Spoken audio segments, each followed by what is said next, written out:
Namaste.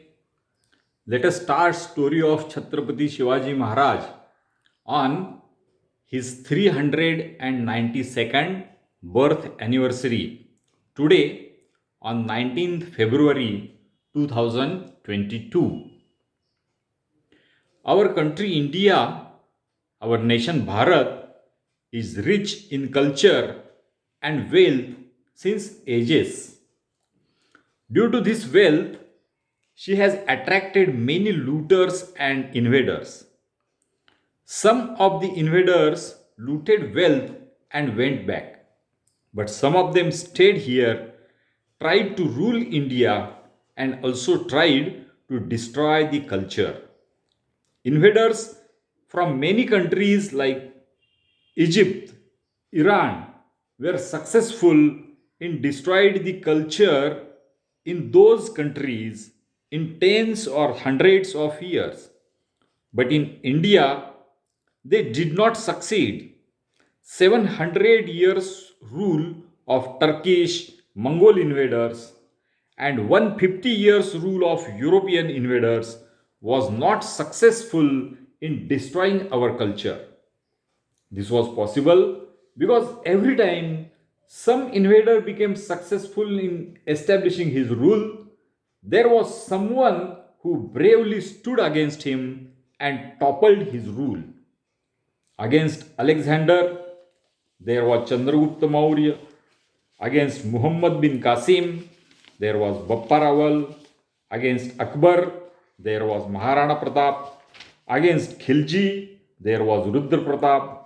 Against Aurangzeb, there was Lachit Badphukan in Assam and Chhatrapati Shivaji Maharaj in Maharashtra and Maharaj Chhatrasal in Bundelkhand. All of them are great, but greatest of them was Chhatrapati Shivaji Maharaj. Chhatrapati Shivaji Maharaj, that is Shivaraje, was born at a fort in Maharashtra named Shivneri. At that time, Maharashtra was being ruled by Nizam Shah and Adil Shah. His grandparents from both sides, that is maternal side and paternal side, were serving Nizam Shah. His father Shahaji Raje was born in the Shisodia clan of Bappa Rawal, and the family was devotee of Krishneshwar in Verul and Shambhu Mahadev of Shikhar Shingnapur. His mother Jizabai was born in the Yadav dynasty, who were rulers of Maharashtra, and their capital was Fort Devgiri. They were defeated by Alauddin Khilji. Shahaji Raje had tried to create his empire with capital Pune, but Nizam Shah had crushed his efforts and destroyed his capital Pune city. So he was serving the Adil Shahi Sultanate of Vijapur. His station was Bangalore and he was controlling the Karnataka area from there on behalf of Adil Shah. When Jizabai was pregnant, she was kept on Shivneri fort as a safe place. She visited the Shivai temple on the fort every day and prayed the goddess to give a son who will become savior of Hindu people and Indian culture. She thought about atrocities done by various invaders, cow slaughter, destruction of temples, hardship met by common people and women. She needed solution on this and prayed the goddess for the same. She gave birth to a boy on 19th February 1630 and she named him Shivaji as a tribute to goddess Shivai. On the fifth day of birth, there is a ritual. The tools which the baby would be using in adulthood are decorated and worshipped. For Shivaraje, a plow, sword, and a set of bow and arrows were worshipped. This indicated that he will protect the people and farmers. Shivaraje liked to listen stories of brave people. Jizabai narrated stories of Sri Ram, Sri Krishna, Arjun, Bhim to him. She also told him about his forefathers. The stories were having message of bravery, love for Hindu culture, protection of women and revenge when women's dignity was in danger. The games of Shivaji Raje were different than today's game. He asked for horses, elephants, swords, spears, bows, and arrows. Jizabai made horses and elephants of clay and swords, spears of wood. Shivaraje gathered his friends and played war games. He would select a mound on fort. They would make two parties, one protecting the fort and other trying to capture the same. Sometimes they got wounded, but Jizabai never stopped them from playing such games. She was knowing that if Shivaraje had to become successful, he has to learn to fight. Shivaraje lived in Shivneri fort for 6 years and then came to Pune. It was a village at that time and it was destroyed by Nizam Shah. But there were some brave people who had not left Pune. When Jizabai and Shivaraje came to Pune, they were welcomed by these people. They went to the Kasba Ganpati temple, which was damaged by Nizam Shah soldiers. They performed puja there and ordered to reconstruct the temple. This created a positive feeling in the atmosphere. The population of cruel beasts like foxes, wolves had grown to such a level that farmers could not visit their farms safely. There was fear of these beasts. Jizabai declared a scheme. She gathered brave youth, gave them weapons, and declared a prize of one gold coin against each tail of cruel beast killed by them. This scheme became successful. The young boys killed the beasts and made the life of farmers safe. Jizabai built dams. She arranged to paint pictures of gods in temples. Slowly, Pune village developed into a bigger, prosperous village. Jizabai and Shivaraje would regularly visit various temples near Pune. These included Chintamani in Theur, Malhari in Jejuri, Moraya in Chinswad, Devi in Kondhanpur. When Shivaraje was 10 years old, his marriage was arranged and celebrated. Who was the wife? She was Saibai, daughter of Nimbalkar family from Fulton. But Shahaji Raje was not present in this ceremony. He invited Shivaraje and Jizabai to visit Bangalore. The journey from Pune to Vijapur and Bangalore was through Adil Shahi area. Adil Shahi officers were looking at him as son of Shahaji Raje, a chieftain of Adil Shahi Sultanate. Therefore, the journey was safe. They were welcomed by Shivaraje's elder brother Sambhaji Raje, mother Tukabai Sahib, and Shahaji Raje himself. Sambhaji Raje had learned using weapons from Shahaji Raje. He taught the techniques to Shivaraje. Shahaji Raje taught him how the Adil Shahi and Mughal sultanates worked. He informed him about the strengths and weaknesses of them. Then he took Shivaraje to Vijapur to show Adil Shahi capital.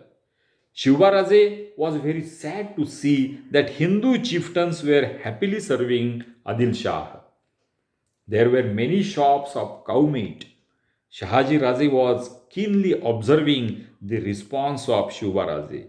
He understood that Shivaraje was not impressed or threatened by wealth and prowess of Adil Shahi.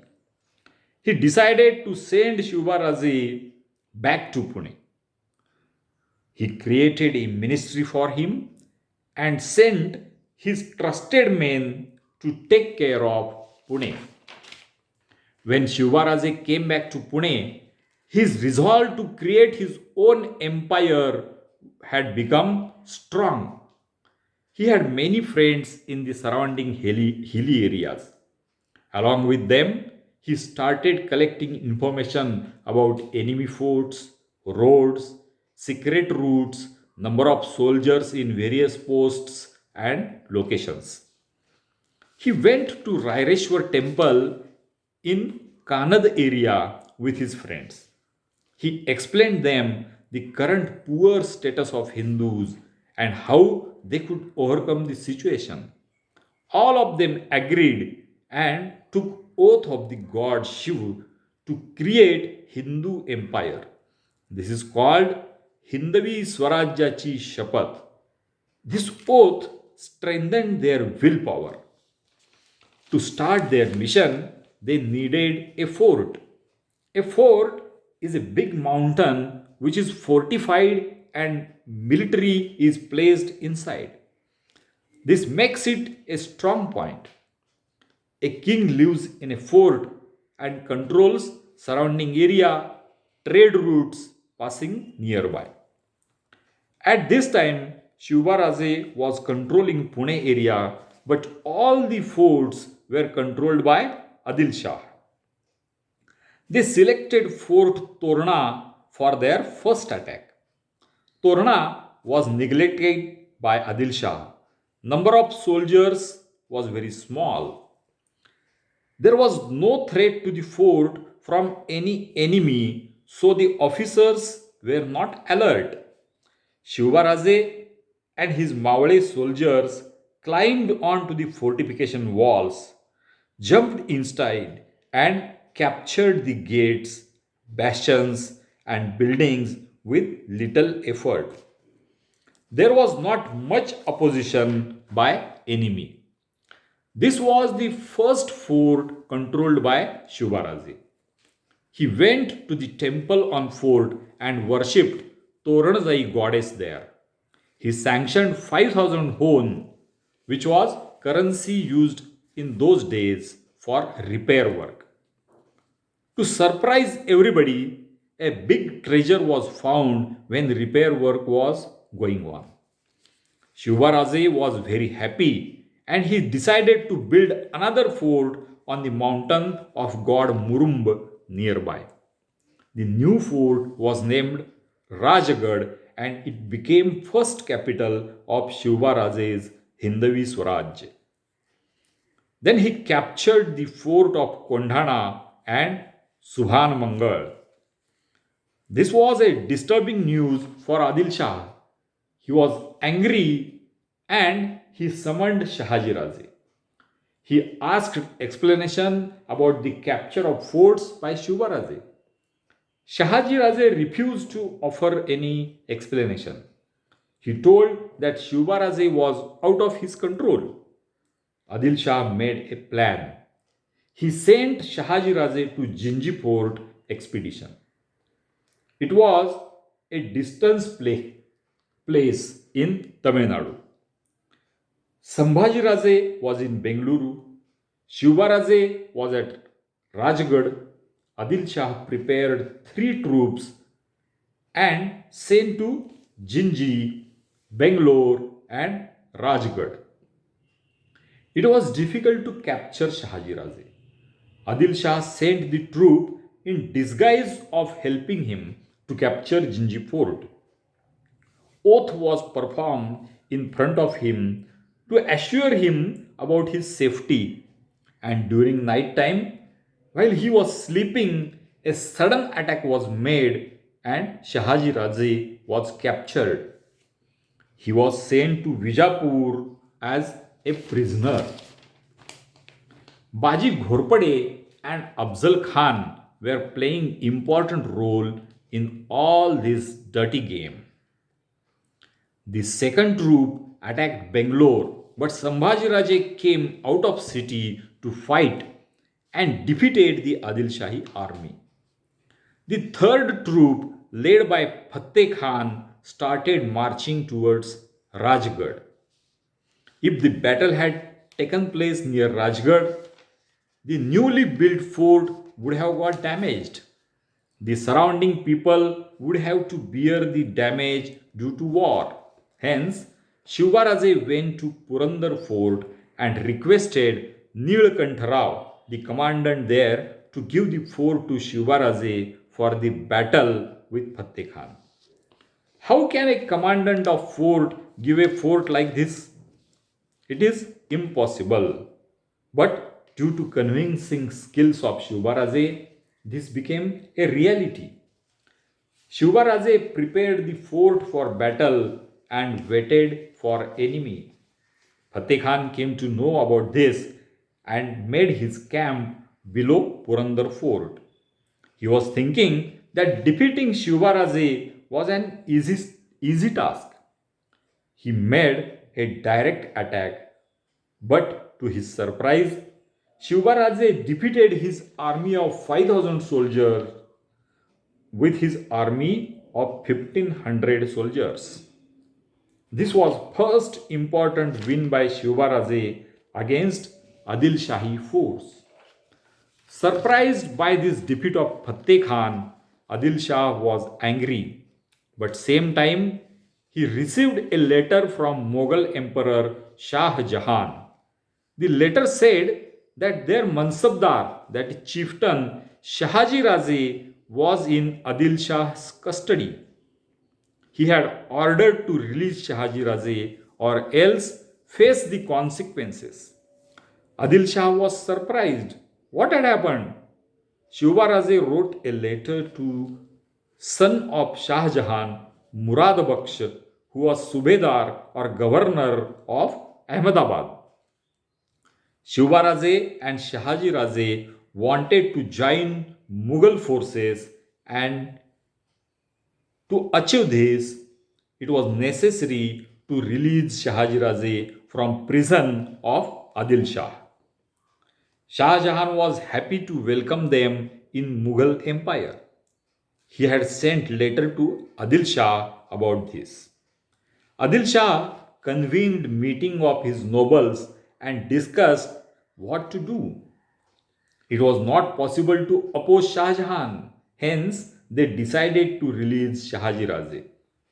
In return of this release, Shahaji Raje had to give away Bangalore, hand over fort of Kandarpi in Karnataka to Adil Shah.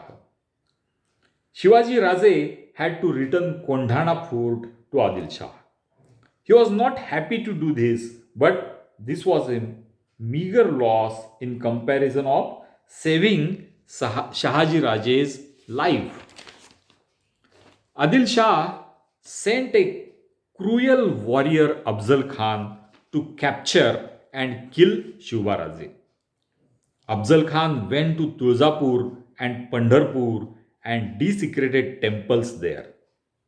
He wanted Shivaraje to get angry, make mistake and come out of Sahyadri hill ranges. Shivaraje was strong in Sahyadri's forest cover but weak in Pandharpur's plains. And Afzal Khan wanted to fight in plains, but Shivaraje did not lose his patience. He himself moved to more dense forest and took shelter in Fort Pratapgarh. He pretended to be frightened, to be coward, and informed Afzal Khan that he was ready to surrender.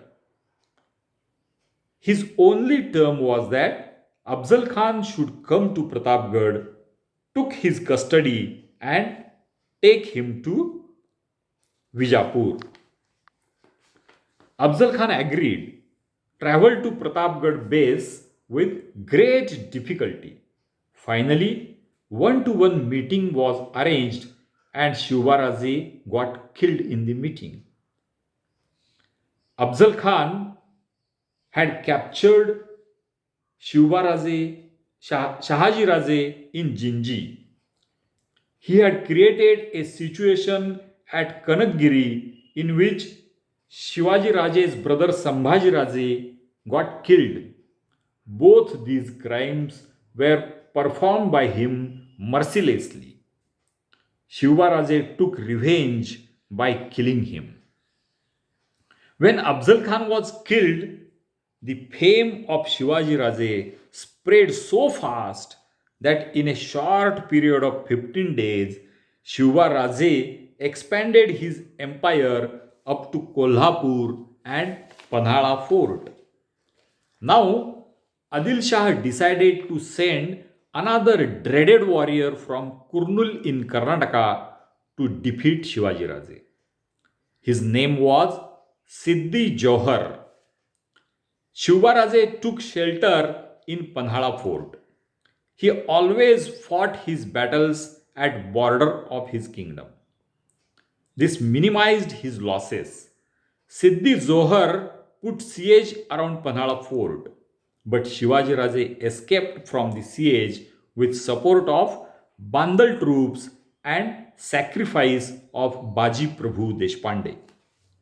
Adil Shah was very much angry once again with Siddhi Johar, and in their dispute, Siddhi Johar lost his life. All these were battles with Adil Shah. After these wins of Shivaji Raje, Adil Shah became weak, and there was another big enemy who came forward. Who was that enemy?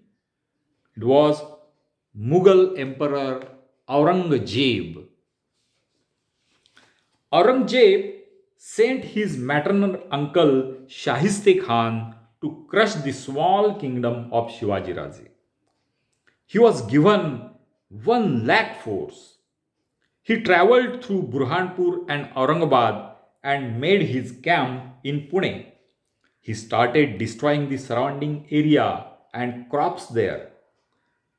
With a long pulled battle, he could win only the city fort of Chakan. His captain Kar Talab Khan was defeated by Shivaji Raje at Umberkhand in a surprise attack. It was necessary to control Shahiste Khan's atrocities because the common people were facing the heat. It was not possible to have a straight battle against 1 lakh force of Shaiste Khan. Guerrilla technique had to be used. We can call this surgical strike also. Shivaji Raje took a troop of only 2000 soldiers and entered Pune with 200 soldiers. He entered his palace Lal Mahal in which Shaiste Khan was staying. He himself attacked Shaista Khan. He thought that Shaiste Khan was killed, but Shaiste Khan was not killed, only his fingers were cut. Due to this, Shaiste Khan got such a shock that he immediately left Pune and went to Aurangabad, that is Khadki. He had done a lot of damage to economy of Maharashtra. To compensate for this, Shivaji Maharaj attacked port city of Surat and collected ransom. Aurangzeb was very angry due to this attack on Surat. It was an insult for him. Aurangzeb sent Mirza Raje Jaisingh and Diler Khan in the next expedition against Shivaji Raje. Jaisingh was experienced king of Amer. He avoided mistakes committed by others. He put his camp near Purandar fort and Diler Khan put siege around the fort. Shivaji Raje understood that it was difficult to win against Jaisingh. He started efforts to form treaty with Jaisingh and save Hindavi Swaraj. But Mirza Raje Jaisingh forced him to commit complete surrender, unconditional surrender. Shivaji Raje wanted to save Hindavi Swaraj, So he agreed. Shivaji Raje handed over 23 forts, agreed to pay tax of rupees 40 lakh and join forces of Mughal army in their expedition against Adil Shah. Jai Singh persuaded him to attend the birthday ceremony of Aurangzeb at Agra. He gave surety of his safety in the Mughal Darbar and Mughal area. Shivaji Raje attended the ceremony, but he was insulted in such a way that he could not digest it silently. He was the only person in the gathering who could speak against Aurangzeb. This was big insult of Badshah. Badshah ordered to put him in prison. He wanted to kill Shivaji Raje, but due to surety given by Jai Singh, he had to postpone the same. He was waiting for right opportunity. Meanwhile, Shivaraje prepared a perfect plan and escaped from captivity and reached Rajgarh safely. After reaching safely, he sent letter to Aurangzeb begging pardon for his mistake and indicated that he wanted to make peace with him. For 4 years, he did not have any battle with Mughals. He improved his systems. He expanded the Hindavi Swaraj in Konkan area and then broke the treaty. In a short span of 5 years, he increased number of forts in his kingdom from 12 to 300. It was a big leap. A Vedic scholar from Kashi, Gaga Bhatt, came to Raigad and advised him to arrange coronation as per Hindu tradition. This was called Rajabhishek. Raigad was prepared for becoming venue of Rajabhishek ceremony and a big event was arranged. Shivaji Raje performed puja at Parshuram temple and also at Bhavani temple in Pratapgarh. Representatives of various states were present in the ceremony. Water from holy places and holy rivers, oceans from all over India was brought. This indicated that Shivaji Raje thought not only about Maharashtra but all India. With these waters, this ceremony was performed. Gifts were exchanged and Shivaji Raje became Chhatrapati Shivaji Maharaj. Chhatrapati Shivaji Maharaj ki Jai. Chhatrapati Shivaji Maharaj received a request from his earlier captain Netoji Palkar. He had joined Mughal army and he was forcefully converted to Islam by Aurangzeb. Now his name was Muhammad Quli Khan. He wanted to return to Hindu Dharma. Shivaji Raje arranged a ceremony and reconverted him to Hindu Dharma. Now, Shivaji Raje wanted to unite all the South Indian forces against Mughals. For this purpose, he made a friendship treaty with Qutub Shah of Bhagyanagar, that is Hyderabad. Then he visited Sri Shailam temple and worshipped Bhagwan Shiva there. His expedition progressed up to Jinji Fort in Tamil Nadu. He won Jinji Fort, Vellore Fort, and many city kingdoms in that area. He met his brother Ekoji Raje, the king of Tanjavur. He returned back to Raigad and continued his missions in Mughal area. He was now 50 years old. He was living a stressful life for the last 44 years. He wanted to free the whole of India from clutches of Mughal Empire, but the God did not want this to happen. Shivaji Raje came to know that he was not going to survive, he started remembering the guidance given by Samarth Ramdas, Jagadguru Sant Tukaram Maharaj, and Mauni Maharaj. While chanting the name of Goddess Jagadamba, he left this mortal world. 392 years have passed since his birth, and 342 years have passed after his death, but India still remembers him because of long lasting effects of his work. The kingdom created by him expanded into a big Maratha empire in 100 years, and it reached such a level that even the Mughal Empire came under their influence. Shivaji Maharaj's life proved to be a boon for India due to many reasons.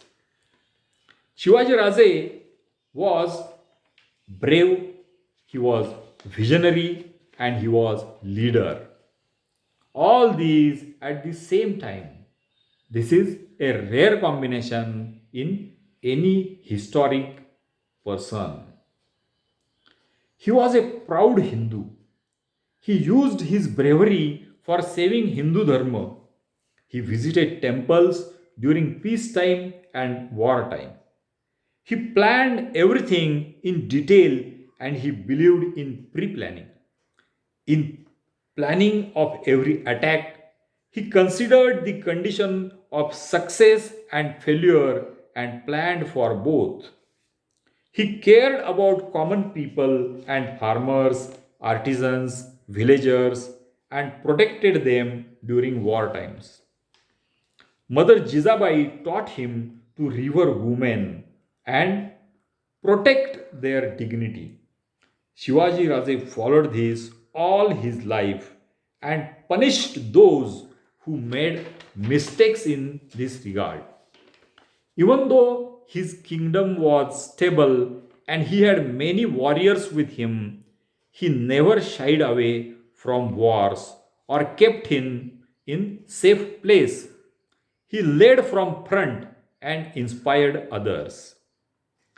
He chose his battlefields and always fought in enemy territory or borders of his kingdom.